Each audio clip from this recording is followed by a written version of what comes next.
حضرت سیدنا امام حسین رضی اللہ تعالیٰ عنہ کی شہادت کے حوالہ سے یہ اجتماع ہے۔ امت مسلمہ کچھ آزمائشوں کا شکار ہے، کچھ ہمارے ذہن اس طرح کے ہو گئے، عام آدمی سے لے کر بڑے آدمی تک کہ کوئی بات بڑی جلدی ہمارا ذہن قبول ہی نہیں کرتا۔ کسی دوسرے کی طرف جانا یا کوئی اور بات کرنا یہ تو بڑی لمبی بات ہے، عام جو سادی باتیں ہیں وہ بھی ہمارے ذہن مشکل سے قبول کرتے ہیں، چونکہ شکوک اتنے ڈال دیے گئے ہیں، شک اتنا پیدا کر دیا گیا ہے، تفریق اتنی ہے، بدگمانی اتنی ہے، بری سوچ اتنی زیادہ ہے، بڑی مشکل ہے لوگوں کا کچھ چیزوں کو قبول کرنا۔ ہم لوگ جو ڈیوٹی کرتے رہتے ہیں تھوڑی تھوڑی، تو ہم اصل میں اذان دیتے ہیں، صرف اذان دیتے ہیں کہ چلو بتا دے لوگوں کو کہ نماز کا وقت ہو گیا ہے، باقی اس سے زیادہ ہم اپنی حیثیت نہیں سمجھتے۔ اذان دینا ذمہ داری ہے، تو اللہ تعالیٰ جب تک موقع دے گا اذان ہوتی رہے گی۔ کچھ لوگ صحابہ کے بارے میں کمزور جملے بولتے ہیں، غلط باتیں کرتے ہیں، کچھ اہل بیت نبوت کے بارے میں غلط باتیں کرتے ہیں، یہ صرف سنی ہے جو حق چار یار کا نعرہ بھی کھل کے لگاتا ہے، اور یہ نعرہ حیدری یا علی بھی کھل کے لگاتا ہے۔ یہ اللہ نے صرف ہمیں مقام، وہ الگ بات ہے کہ ہم لوگ سننے کو تیار نہیں، سمجھنے کو تیار نہیں کہ اللہ نے ہمیں مرتبہ کتنا عطا فرمایا ہے۔ یہ صرف ہماری امام حسین کی شہادت کا کچھ تھوڑا سا پس منظر۔ شہادت ہمارے ہاں بیان ہوتی ہے اس انداز میں کہ لگتا ہے کہ کسی مظلوم بندے کو کسی نے پکڑا ہوا تھا تو وہ سارے اسے مار رہے تھے اور وہ منتیں کر رہا تھا کہ مجھے نہ مارو، اتنی ہائے ہائے کی جاتی ہے کہ محسوس ہوتا ہے کہ امام علی مقام بڑے پریشان تھے کہ کسی طریقے سے، اور ان کا خاندان بڑا تکلیف میں تھا کہ جلدی کہیں کربلا سے نکل جائیں۔ حالانکہ اس دھرتی پہ، اس کائنات پہ صبر، شجاعت، استقامت اور حوصلہ جس سے کائنات سیکھے گی وہ صرف امام حسین ہی ہے۔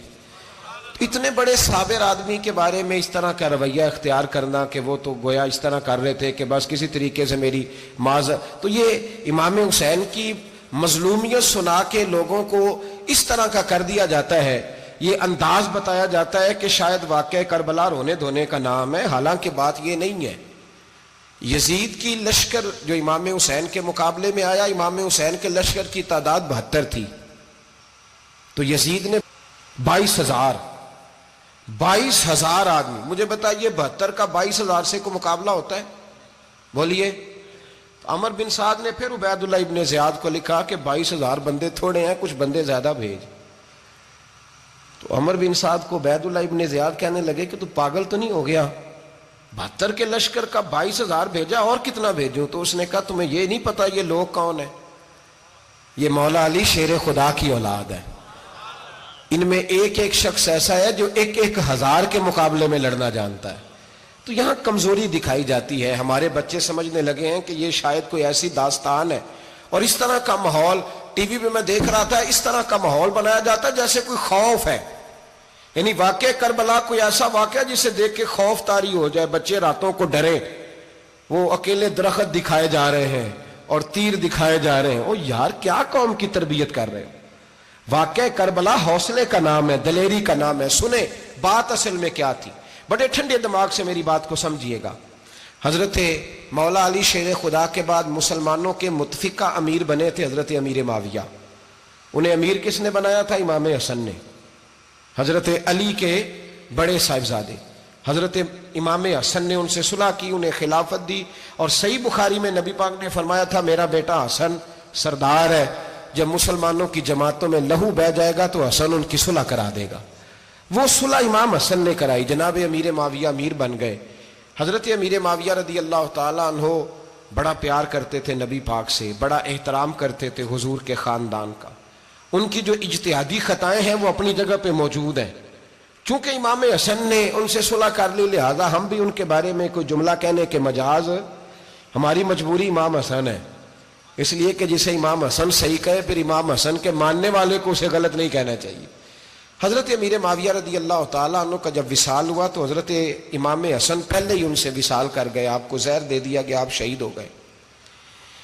امام حسین موجود تھے، تو یزید کے بارے میں لوگوں نے کہا جناب امیر معاویہ سے کہ یہ ٹھیک ہے، مناسب ہے، اور بہادر ہے، دلیر ہے. وہ جو ہوتے ہیں نا خوش آمدی ٹولہ، ہمارے ملک میں جو اچھی خوشامد کرے اسے اچھی وزارت ملتی ہے، اچھی وزارت اسے دیتے ہیں. جو ذرا صحیح بدتمیز بھی ہو اور صحیح وکالت کرنے والا اسے وزارت صحیح دیتے ہیں. تو حضرت امیر معاویہ کے گرد بھی کچھ ایسے لوگ تھے، انہوں نے آپ سے کہا کہ یزید کو نامزد کر دیں. تو آپ نے یزید کو بلایا، حوالہ مجھ سے دیکھ لیجئے گا، بلا کے فرمایا کہ 3 بندوں کے سامنے اپنی خلافت پیش کرنا، اگر وہ تجھے مان جائیں تو امیر بن جانا، نہ مانے تو چپ کر کے گھر بیٹھ جانا. وہ 3 بندے کون ہیں؟ جناب عبداللہ ابن عباس، حضرت عبداللہ بن زبیر اور امام حسین رضی اللہ تعالیٰ عنہ. یہ وصیت فرمائی جناب امیر معاویہ. ہوا یہ کہ یزید جب امیر بنا نا، 2-3 چیزیں ہوتی ہیں جب کسی بندے کو قابو کرنا ہوتا ہے، 2-3-4-5 چیزیں ایسی ہوتی ہیں جس سے بندہ قابو آتا ہے. تو اس نے بھی فوری طور پہ، یزید نے دیکھا میرے لیے مسئلہ کیا بن سکتا ہے. ولید بن عتبہ اس وقت مدینے کا گورنر تھا. یزید نے اس کو خط لکھا کہ امیر عرب کا رواج آج بھی ہے کہ جب تک نئے خلیفہ کی بیعت نہیں ہو جاتی پرانے کے انتقال کی خبر ہی نہیں دیتے، اس کو رکھے رکھتے ہیں. یہ ان کا طریقہ ہے. وہ کہتے ہیں کہ ولی عہد اچھی طرح قبضہ کر لے پھر بتائیں گے. حضرت امیر معاویہ کا وصال ہو گیا، بتایا نہیں. یزید نے اب کیا کیا، چونکہ بڑا چلاک آدمی تھا، بڑا شاطر تھا، بڑا تیز تھا، بڑا عجیب اس کا مزاج تھا. یہ چلاک لوگ زندگی میں ہمیشہ دھوکہ کھاتے ہیں، چلاکیاں انسان کو گراتی ہیں اور اتنا منہ چھیل جاتا ہے کہ منہ پہچانا ہی نہیں جاتا. بندہ اپنے آپ کو رب رسول کے حوالے کر دے تو اللہ بڑی بہترین جزائیں عطا کرتا ہے. یہ لوگ تیزی دکھاتے ہیں بعض. تو یزید بھی تیزی دکھانے والا تھا. اس نے ولید کو خط لکھا کہنے لگا کہ فوری طور پہ عبداللہ ابن عباس کو بلاؤ اور اسے کہو میری بیعت کریں. یہ جو بیعت ہوتی تھی نا، یہ بھی سن لے کیا ہوتی تھی. یہ بیعت حلف ہوتا تھا. حلف کہ میں اللہ رسول کے نام پہ حلف دیتا ہوں کہ میں یزید کی اطاعت کروں گا، میں اس کے خلاف کوئی بغاوت نہیں کروں گا. کوئی یہ بیعت لوگ سمجھتے ہیں کہ بس ہاتھ پکڑنے کا نام بیعت تھا. اس بیعت کا متبادل جمہوری ملکوں کے اندر ووٹ آیا ہے، اس کا متبادل لفظ. تو کہا بیعت کرے. حضرت عبداللہ ابن عباس کو بھی بلاؤ، عبداللہ بن زبیر کو بھی بلاؤ، امام حسین کو بھی بلاؤ. امام حسین آدھی رات کے وقت بیٹھے تھے مسجد نبوی میں، چونکہ 5 نمازوں کی آپ امامت کرتے تھے. ہن اللہ خیر کرے جڑا نماز پڑھائے ہو مولوی تے جڑا ٹل پائے ہو پیر، جڑا مہینہ نہ نہائے چھوٹا پیر تے جڑا 6 مہینے نہ نہائے ہو بڑا پیر. کہتے بابا پہنچے ہیں، کڑے چھڑے جو پہن لیے. بھائی امام حسین تو نمازیں پڑھاتے تھے، مولا علی تو نمازیں پڑھاتے تھے، مسجد کے خطیب تھے. اب اس کو تو مولوی کہہ دیا جاتا ہے بیچارے کو. تو ملنگ کون ہوتا ہے جی؟ کہتے جڑا کپڑے کٹ پائے. کیا تماشا ہے، قوم جدھر دل کرتا ہے نکل جاتی ہے. امام حسین نماز پڑھا کے عشاء کی بیٹھے تھے جناب عبداللہ بن زبیر. عبداللہ بن زبیر کون تھے؟ یہ نبی پاک صلی اللہ علیہ وسلم پھپھی کے پوتے تھے اور جناب صدیق اکبر کے نواسے تھے. حضرت عبداللہ بن زبیر اور جناب زبیر بن عوام عشرہ مبشرہ صحابی ہیں، ان کے بیٹے تھے. بہت زیرک آدمی تھے. یہ بھی امام حسین کے پاس بیٹھے تھے. عبداللہ ابن عباس بھی تھے جو حضور کے چچا کے بیٹے ہیں، اس امت کے پہلے مفسر ہیں قرآن پاک. یہ لوگ بیٹھے تھے. تو ولید نے ایک بندہ بھیجا، اس نے آ کے کہا جناب آپ کو گورنر صاحب نے بلایا ہے. تو عبداللہ بن زبیر کہنے لگے حسین اس وقت بلانے کی بات سمجھ میں نہیں آئی. تو امام حسین بڑے بصیرت والے تھے، اللہ نے بصیرت دی تھی. کہنے لگے عبداللہ آپ کو سمجھ نہیں آئی، مجھے سمجھ آ گئی ہے، امیر معاویہ وصال کر گئے اور یہ ہمیں جو بلایا گیا ہے نا، یہ یزید کی بیعت کے لیے بلایا گیا ہے. تو کہا پھر آپ آدھی رات کو نہ جائیں، آپ کے لیے خطرہ ہوگا. تو امام حسین فرمانے لگے خطرہ حسین کو نہیں ہوتا، حسین کو خطرہ نہیں. کہا پھر بھی آپ مہربانی کریں ذرا احتیاط سے جائیں. تو جناب عبداللہ ابن زبیر نے، عبداللہ ابن عباس نے 14 بندے نیزے دے کے، تلواریں دے کے امام حسین کے ساتھ بھیجے اور کہا کہ امام حسین اگر اس نے کوئی غلط ملت بات کی نا، زبردستی بیعت کرنے کا کہا، تو آپ بس کوئی ایک بات اونچی آواز میں کر دینا، یہ سپاہی پیچھے آ جائیں گے. امام حسین ان 14 بندوں کو لے کے گورنر ہاؤس پہنچ گئے. جب آپ وہاں پہنچے اس نے بتایا، اس نے کہا جی حضرت امیر معاویہ انتقال کر گئے اور آپ نے یزید کی بیعت کرنی ہے. تو امام حسین فرمانے لگے میں چھپ کے بیعت نہیں کروں گا. مجمع لگاؤ، جمعے والے دن اعلان کرو، جو طریقہ ہے حضرت ابو بکر صدیق کا، جو طریقہ ہے حضرت عمر فاروق کا، جو انداز حضرت عثمان غنی کا ہے، جو مولا علی کا ہے، سر عام اعلان کرو. اگر ساری دنیا یزید کی بیعت کرے گی تو میں بھی تیار ہوں. تم مجھ سے بیعت لے کے پھر لوگوں کو بتانا چاہتے ہو کہ حسین بیعت ہو کر رہے ہیں تو تم کیوں نہیں کر رہے؟ میں عام آدمی نہیں ہوں لہذا چھپ کے بیعت نہیں کرتا. جب یہ بات کی نا تو ولید بڑا نرم دل تھا اور امام حسین کی شان کو جانتا تھا. وہ جانتا تھا یہ نبی پاک کا خاندان ہے. اس نے کہا جی مجھے تو حکم تھا، باقی آپ حضور کے نواز ہیں، میں کر کچھ. وہاں ایک بڑا بدبخت شخص بیٹھا تھا، عبد الملک بن مروان. وہ ولید سے کہنے لگا کہ اگر حسین آج تمہارے ہاتھ سے نکل گئے تو تمہارے لیے بہت بڑا مسئلہ کھڑا ہو جائے، انہیں جانے نہ دینا، یا بیعت کراؤ یا ان سے کہو جنگ کے لیے تیار ہو. تو امام حسین رضی اللہ تعالیٰ عنہ کے کانوں میں آواز گئی تو فرمانے لگے، ابن مرجانہ اگر تیرے اندر جرت ہے تو آ سامنے حسین کے، اس کے کانوں میں باتیں نہ کر، کانا پھوسی نہ کر، باہر آ میدان میں، شرارت نہ کر، باہر آ، میں تمہیں ابھی بتاتا ہوں کہ حسین سے مقابلہ کرنے کا انجام کیا ہے. یہ کہہ کہ امام حسین باہر نکلے، اپنے بھائی محمد بن انفیہ کو بلایا، عبداللہ بن زبیر، عبداللہ ابن عباس، ڈھیر سارے لوگ اکٹھے ہو گئے. فرمایا یہ معاملہ ہے، اب کیا کرنا ہے. یاد رکھیں ووٹ برادری کا نہیں ہوتا، ووٹ برادری کا نہیں، ووٹ دین کا ہوتا ہے. جو بندہ دین کے، ملت کے، مذہب کے معیار پہ پورا نہ ہوتے اسے حکمت کے تحت بھی ووٹ دینا جائز. ہاں یہ بات سچی ہے تو بہرحال سچی ہے، یہ یاد رکھ لے. ہمارے ووٹ سے کوئی ایم این اے، ایم پی اے جتنے ظلم کرے گا، ووٹ دینے والا اس کے ظلم میں شریک ہوگا، بالکل 100%. یہ لکھ لیں بات. ہم اس وقت بڑی جلدی، پتہ نہیں ہمیں کیا مسئلہ ہو جاتا ہے، اتنا اتنی مصیبت انہیں نہیں بنی ہوتی، نہیں یہاں بنی ہوتی ہے. خدا کا خوف کریں. امام علی مقام ووٹ ہی مانگ رہا تھا نا یزید، اور پھر اس نے بڑے بڑے لالچ دیے. اس نے کہا کہ آپ 5-4 صوبے ہیں جس کی گورنری مرضی رکھ لیں، دولت آپ کی مرضی کی. تو پھر آج ہمیں بھی لوگ مشورہ دیتے ہیں، کہتے ہیں مسجد میں سیاست نہیں ہونی چاہیے. میں نے کہا کیا کریں، یہ امام حسین ہمیں مجبور کر گئے، کوئی نہ کوئی بات کرنی پڑ ہی جاتی ہے. امام علی مقام نے فرمایا چھپ کے ووٹ کی بات، بیعت کی بات نہیں ہو سکتی. آپ نے جا کے لوگوں سے مشورہ کیا تو وہ کہنے لگے حضور وقت ابھی مناسب نہیں ہے، آپ اس طرح کریں یہاں رکے، ہم مکے سے، عراق سے، کوفے سے لوگوں کو بلاتے ہیں، یہاں ایک بڑی مجلس مشاورت قائم کرتے ہیں. امام حسین فرمانے لگے اگر تم مشاورت قائم کرو گے تو ولید اور عبد الملک بن مروان وہ تو جنگ کرنے کو تیار ہیں، اور نبی پاک نے فرمایا ایک مینڈا ہوگا جس کی وجہ سے مدینے کی گلیوں میں لہو بہے گا. فرمانے لگے میں وہ بکرا، وہ مینڈا نہیں بننا چاہتا. کہا پھر آپ کیا کریں گے؟ تو امام حسین رو پڑے، فرمانے لگے میں مدینہ چھوڑ جاؤں گا لیکن مدینے کی حرمت پامال نہیں ہونے دوں گا. امام علی مقام آدھی رات کے وقت نکلے. سیدہ فاطمہ کا دروازہ ایک اس دن تھا جس دن حضرت مولا علی کوفے چلے گئے تھے، اور دوبارہ آج تالا لگا جب امام حسین نکلے. آپ جنت البقیع کے پیچھے کھڑے ہو کے حضور کا روضہ دیکھنے لگے. اس وقت گنبد تو نہیں ہوتا تھا، روضہ دیکھنے لگے. نانا تیرے کرم کے خزینے کی خیر ہو، میں جا رہا ہوں تیرے مدینے کی خیر ہو. سارا خاندان لے گئے، مکے تشریف لے گئے. حج کے ایام قریب آنے والے تھے. امام حسین نے وہاں لوگوں سے باتیں کی. جب امام حسین وہاں سے پہنچے تو کوفے سے خط آنے لگے. کوفہ حضرت علی کا دارالخلافہ تھا، وہاں آپ کے محبین، پیار کرنے والے ڈھیروں تھے. انہیں خط لکھے کہ حضور آپ چپ کر کے بیٹھے ہوئے ہیں اور ہمارے اوپر یزید مسلط ہو گیا ہے. آپ اگر میدان میں نہیں نکلیں گے، آپ نہیں آئیں گے تو ہم اللہ کی بارگاہ میں شکوہ کریں گے کہ کوئی ہماری کمان کرنے کو تیار ہی نہیں ہوا. اور وہ خط 1 2 3 نہیں آئے، وہ خط اتنے تھے کہ 3 بوریوں میں بھرے تھے امام حسین نے، 3 بوریوں میں. اب مجبوری ہو جاتی ہے، حق کے لیے کئی دفعہ بات کرنا مجبوری ہوتی ہے. اگر نہیں کرے گا تو پھر اس کو بھی قبر میں جواب دینا پڑے گا. امام علی مقام رضی اللہ تعالیٰ عنہ نے مکے میں اب لوگوں کو جمع کیا مشورے کے لیے. ہر بندے نے کہا حضور وہ بلا تو رہے ہیں پر اپنے وعدوں کے پکے بڑے کم لوگ ہوتے ہیں، بڑے کم لوگ. جسے زندگی ہو پیاری وہ یہیں سے لوٹ جائے.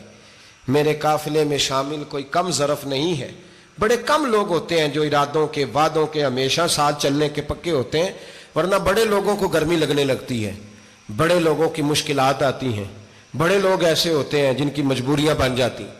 کہا حضور وہ پکے نہیں، آپ نہ جائیں. ہر بندے نے کہا حالات ٹھیک نہیں، حالات گراؤنڈ ریالٹی صحیح نہیں. یہی مشورہ آج بھی ہر بندہ دیتا ہے، ابھی حالات نہیں. اتنے خراب حالات کبھی نہیں ہوئے تھے جتنے امام حسین کے دور میں تھے. لیکن فرمایا میں دین کے خلاف غلط حکمران کو مسلط ہونے کی اجازت غلط حکمران کو مسلط ہونے کی اجازت مزاحمت کروں گا، مخالفت کروں گا۔ امام کہنے لگے کوئی بات نہیں، وہ میرے ساتھ چلے نہ چلے لیکن میں کوفے جاؤں گا، وہ لوگ میرے ساتھ کھڑا ہونے کو تیار ہے تو وہ جھوٹ ہے یا سچ ہے پر میں چلوں گا۔ جب امام علی مقام نے اصرار فرمایا تو جو آپ کے قریبی صحابہ کرام کی اولادیں تھی ساری، یہ بھی اب بیماری ہے، کچھ لوگ کہتے ہیں جی صحابہ نہیں ساتھ چلے، تو میں کہتا ہوں اہل بیت نبوت کے تو کل افراد 21 تھے، تو 72 میں باقی اولادیں کس کی تھی؟ وہ ساری صحابہ کی اولادیں تھیں، وہ سارے۔ پتہ نہیں کیوں اس طرح کا فلسفہ بیان کیا جاتا ہے جس میں حالات خراب ہو۔ حضرت سیدنا امام علی مقام کو جب بہت زیادہ کہا گیا نا تو امام حسین رضی اللہ تعالیٰ انہوں نے فرمایا چلو میں ایک کام کرتا ہوں، مسلم بن عقیل کو بھیجتا ہوں، حضرت علی کے بھتیجے ہیں، امام حسین رضی اللہ تعالیٰ عنہ کے چچا کے بیٹے ہیں، حضرت عقیل کے صاحبزادے مسلم بن عقیل بڑے سمجھدار آدمی تھے، معاملہ فہم تھے، بڑے جری تھے، اتنا زبردست مشورہ کم لوگ دیتے ہیں جتنا حضرت مسلم بن عقیل دیتے تھے۔ ان کو بھیجا گیا کوفے۔ اب اس میں بڑی تفصیل ہے، وہ اپنے 2 بچے بھی لے گئے۔ جب وہ کوفے پہنچے نا تو کوفے پر جناب نعمان بن بشیر کی حکومت تھی، آپ گورنر تھے اور اہل بیت سے بڑی عقیدت رکھنے والے، نرم رویہ۔ عبید اللہ ابن زیاد کوفے کا گورنر نہیں تھا، یہ کسی اور علاقے کا تھا۔ جب آپ وہاں پہنچے تو نعمان بن بشیر نے دیکھا کہ حضرت مسلم بن عقیل آئے ہیں تو لوگ دوڑے ان کی بیعت کرنے، بھاگے، اتنے لوگ جمع ہوئے کہ ایک دن میں 17,000 آدمی نے بیعت کر لی۔ تو تم پتہ ہے نا جڑا الیکشن لڑتا ہوں راتی جیت کے ہی سوندا ہے، وہ فاتح ہوتا ہے، ہر روز جیتتا ہے، پتہ اسی دن چلتا ہے جس دن الیکشن کا ریزلٹ اناؤنس ہوتا ہے۔ 17,000 آدمی ایک دن آیا۔ اب وہ جو امام مسلم بن عقیل کے وہاں نعرے لگانے والے تھے کہنے لگے حضور یہ پہلے دن کی کارکردگی ہے، 2-4 دن میں دیکھیے کیا ہوتا ہے۔ 2-4 دن میں کیا ہوا؟ 40,000 آدمی نے بیعت کر لی۔ اب وہ 40,000 بندہ تیار ہو گیا۔ ادھر سے جو یزید کے وفادار تھے انہوں نے خط لکھا یزید کو کہ تو نے بڑا نرم آدمی گورنر بنایا ہے اور 40,000 بندہ چلا گیا حسین کی طرف، اگر ایک دن مسلم بن عقیل اور رہے تو جو تمہارا گورنر بیٹھے ہیں نا جناب نعمان بن بشیر، ان کو گورنر ہاؤس سے نکال کے مسلم بن عقیل قبضہ کر لیں گے، تو چپ کر کے بیٹھا ہے۔ یزید بڑا تیز تھا، اس نے ایک آدمی گھوڑے پہ دوڑایا۔ عبید اللہ ابن زیاد ایک اور علاقے کا گورنر تھا پر بڑا ظالم سا بدماش تھا، بڑا سخت گیر آدمی تھا۔ اس کو کہا کہ تو پہلے ایک صوبے کا گورنر ہے، جا تجھے دوسرا صوبہ بھی دیا۔ اس طرح کار فوری طور پہ کوفے پہنچ اور جا کے مسلم بن عقیل کو گرفتار کر، جو آدمی ان کا ساتھ پھر بھی دے اسے قتل کر دے۔ اس نے کیا کیا؟ وہ آدھی رات کو آیا، منہ چھپایا، جبہ پہنا، لوگ سمجھے امام حسین آ گئے۔ بہت سارے لوگوں نے اس کے نعرے بھی لگائے۔ وہ چپکے سے داخل ہوا اندر، اور چپکے سے داخل ہو کے اس نے سب سے پہلا کام یہ کیا کہ نعمان بن بشیر رضی اللہ عنہ کو معزول کیا، کوفے کے گورنر ہاؤس پہ قبضہ کیا۔ پھر اس نے اسی وقت سوئے ہوئے سرکردہ لوگ، جس طرح ایک گاؤں کا چودھری دوسرے کا محلے میں قبیلوں کے جو لوگ تھے چودھریوں کو بلایا، کچھ کو سزائیں دیں، کچھ کو سخت کہا، کچھ کو ان کے عیب گنوائے کہ وہ تمہارا فلانا مسئلہ پھر خراب کر دوں گا، بلیک میل کیا۔ صبح ہونے تک حالات اگر تم نے میرے قابو میں نہ کیے تو یاد رکھنا بڑا مشکل ہوتا ہے حق پہ کھڑا ہونا، بڑی چیزیں لوگوں کو یاد آتی ہیں، اللہ جانتا ہے۔ پہلے کچھ ہوتا ہے، بعد میں معاملہ کچھ ہوتا ہے۔ حضرت مسلم بن عقیل کے ساتھ جس دن عبید اللہ ابن زیاد آیا 40,000 کا لشکر تھا۔ اگلے دن صبح ہوئی، اگلے دن تو یہ حال ہو گیا کہ آپ جب کوفے کی جامع مسجد میں ظہر کی نماز کے لیے گئے تو 5-7 ہزار آدمی نماز پڑھنے آیا، اور جب مغرب کا وقت آیا تو لوگوں نے چند ہزار لوگ رہ گئے، نماز کی نیت باندھی۔ ایک مسئلہ بھی سمجھ میں آئے گا، لوگوں نے نماز کی نیت باندھی تو حضرت مسلم بن عقیل امامت کر رہے ہیں، ہاتھ باندھے ہوئے ہیں، تو بہت سارے لوگوں نے پیچھے ہاتھ چھوڑ دیے۔ ایک بندے نے دوسرے سے پوچھا وہ ہاتھ کیوں نہیں باندھتے؟ کہنے لگے اگر عبید اللہ ابن زیاد کے کسی بندے نے دیکھ لیا نا تو ہم اسے کہیں گے ہم تو نماز پڑھ ہی نہیں رہے تھے، ویسے ہی کھڑے تھے، ہاتھ ہی نہیں باندھے سرے سے۔ جب نماز کی امامت باندھی تو 10-11 صفیں تھیں۔ جب مسلم بن عقیل رضی اللہ تعالیٰ عنہ نے سلام پھیرا تو پیچھے بندہ ہی کوئی نہیں تھا۔ حضرت مسلم بن عقیل کو گرفتار کیا گیا۔ عرب کا رواج تھا دشمن کو سخت سزا دیں تاکہ باعث عبرت بنے۔ بہت اونچا